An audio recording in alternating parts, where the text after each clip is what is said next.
Today, as I was walking to the shops, a kookaburra greeted me in the garden. I stared at it stared at me. And you know how extended periods of eye contact can make us feel a little awkward. So, I admit I broke first, and I decided to let my gaze follow the shadow that the kookaburra cast. That shadow was a long line that engulfed a little pot on my porch, and in that pot was a tiny purple flower I had never seen before. On the petals of the purple flower was a minuscule, bright green caterpillar. The caterpillar was crawling along the surface of the flower in the way that caterpillars crawl, first a line and then bending into a shape that resembles a normally distributed bell curve. And this caterpillar seemed very hairy and very happy. And in my experience, this applies to humans too. Hairiness, particularly in men, correlates with happiness. And enjoying this scene and the thoughts that came with this scene made me feel incredibly glad that I was not a brick. There were nearby bricks who could have been enjoying the same garden vignette, but they didn't have any eyes. And if they did have eyes, it wouldn't have mattered, because bricks don't have an optic nerve to relay electrical signals, nor do they have a visual cortex to process those signals. And even if bricks did have a visual cortex, there's likely a few more physiological requirements for bricks to achieve the power to consciously enjoy the light signals they process. It's a dull life being a brick. Then I left my garden and I opened the gate and I took a step and I looked down at a pile of dog shit. The dog shit also engaged me in a staring contest as I hovered my light blue Adidas sneakers over it. And again, I lost the staring contest. I was distracted because I was taking a moment to process the fact that someone's dog had shat all over the pavement right outside my front gate. They'd made no attempt to clean it up. And it's not just gross, it's a negligent thing to do. What if I was rushing out to a job interview and I leap into a pile of dog shit in my freshly polished brogues, and now I have to deal with this disaster at a critical point of my day? Just looking at the dog shit elicited a rainbow of emotion and feeling. And after I felt these feelings, I thought about how I got to feel these feelings. I got to feel disgust. I got to feel irritation and injustice, and fantasize about all the things I'd like to tell the person whose dog had left the dog shit if I had caught them in the act. But I got to feel something, and strangely enough, negative emotions seem better than no emotions at all. This whole event by itself constructed a hypothetical situation, something that I think is worth exploring. Imagine if each of us, when we were conceived, were offered two choices. The first choice is we're born into the world as a human and told we're going to feel a range of negative emotions most of the time. Say 75% of the time, you're going to feel something negative.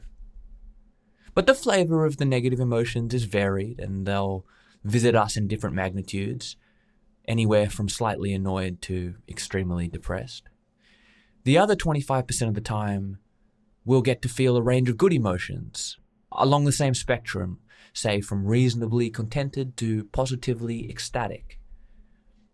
But for the majority of the time, we're going to feel kind of bad. The second choice is we can say, no thank you, and be born into the world as a brick. A brick that experiences nothing, feels nothing, does not live, does not die, will never have a conscious experience, good or bad. And I was thinking, given that choice, I'm still going to take being a conscious human, even a mostly miserable conscious human. To experience anything at all doesn't seem like a terrible fate when the alternative is nothing. After all, there's a good chance we're going to get to try out infinite nothing sooner or later anyway. So I'd like to be a human just to change it up in my timeline of eternity. And 75% negative emotions certainly aren't my numbers. If I was to guesstimate, I think I'm probably rocking more like a 85% good, 15% bad ratio.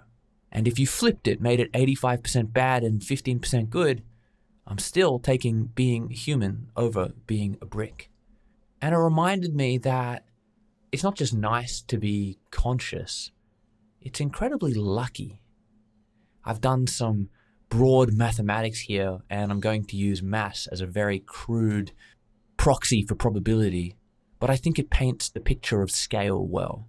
The mass of the biosphere, i.e. the mass of the living world, is 550 trillion kilograms. Now let's say, for argument's sake, humanity experienced the richest version of consciousness of any living thing due to our superior intelligence. And humans apparently weigh on average 62 kilograms, and there's 8 billion of us. So collectively we weigh 500 billion kilos. Which means of the biosphere, of living matter, we had about a 0.1% chance of having our cells arranged in such a way that we are human. We had a much higher chance, about an 85% chance, of being a plant. And the remaining percentage of that mass is largely taken up by dumb bugs. So already by being human, we've hit the jackpot in the biosphere. But this is a jackpot within a way harder to win jackpot. Because the Earth's mass is about 6 septillion kilograms. When's the last time you had to say the word septillion? To paint the picture, 6 septillion is a 6 followed by 24 zeros. So if we divide the mass of the biosphere by the mass of the world, we find out that our odds of being living in any capacity were insanely close to zero. 99.9999% of the world is inanimate. We had a much better shot of being a water molecule or a lump of clay. Now, you can dream up fates worse than death. And God knows if any species is capable of it, humanity, at its most debased, can come up with fates worse than existing at all. But if you're able to listen to this podcast, you're likely not experiencing something right now which would make you wish you were born a brick. There's this great quote by Lewis Thomas, who was a physicist and a poet, which I think is a fantastic combination. And I frequently remind myself of his words. This is from his book, The Lives of a Cell. And he says, statistically, the probability of any one of us being here is so small that you'd think the mere fact of existing would keep us all in a contented dazzlement of surprise. We are alive against the stupendous odds of genetics, infinitely outnumbered by all the alternatives who might, except for our luck, be in our places. End quote. To feel anything, no matter how imperfect, is so unlikely it's almost mathematically impossible. In fact, it's so unlikely it's made me incredibly grateful for dog shit. I'm Jonah Primo. This is the Overexamined Life. See you next time.